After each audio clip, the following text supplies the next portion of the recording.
let's start with Utah, flagship home of the Utes here. You wrote the piece. It was about a month ago now, I think. You wrote your State of the Program a little over a month ago.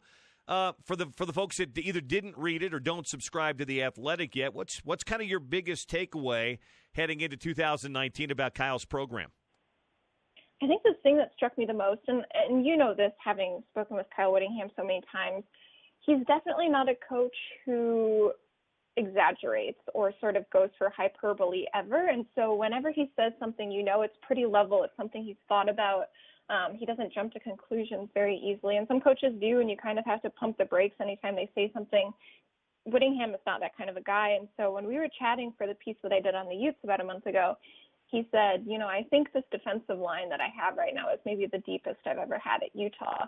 And I was like, whoa, really? Like, you've had some really talented defensive lines and you've had some deeper defensive lines. And he said, yeah, you know, he said, I didn't say the most talented, but I think this is the deepest. And I think when you're looking at teams in the Pac-12, if you can have one position group be able to have a strong rotation, be able to get guys in there, whether it's because of injury or just maybe guys need a little bit of a break or to change up looks or throw a few extra guys somewhere, a defensive line isn't a bad place to have that. And so I think leaving my conversation with him, just sort of the defensive line depth, he said there's 11 guys there he feels comfortable with in the rotation.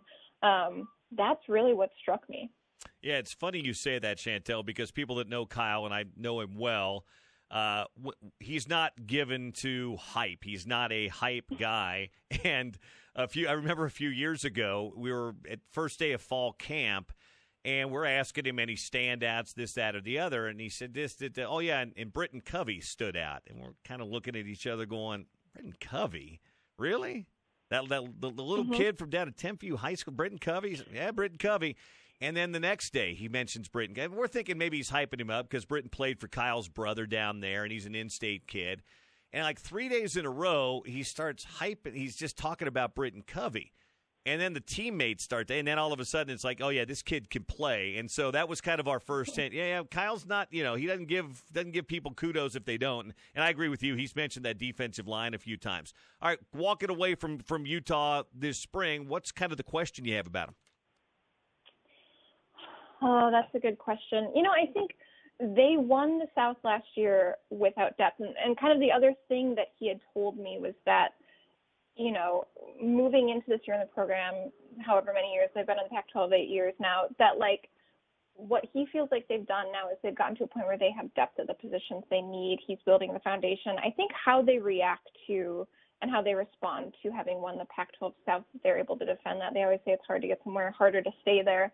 I think just sort of coming back as the reigning champs, as sort of the ones with the target on their back. I think the Pac-12 South is sort of in flux right now. I think there's a lot of question marks, and this is, you always talk about a time when a team can take advantage of the situation in the moment.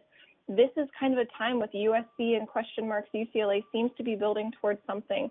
Colorado has a good new coach. But I think you sort of look at these teams in the South and you say, if Utah wants to establish itself as, we are a team that can win this thing more than once, because now every team in the Pac-12 South has won the South.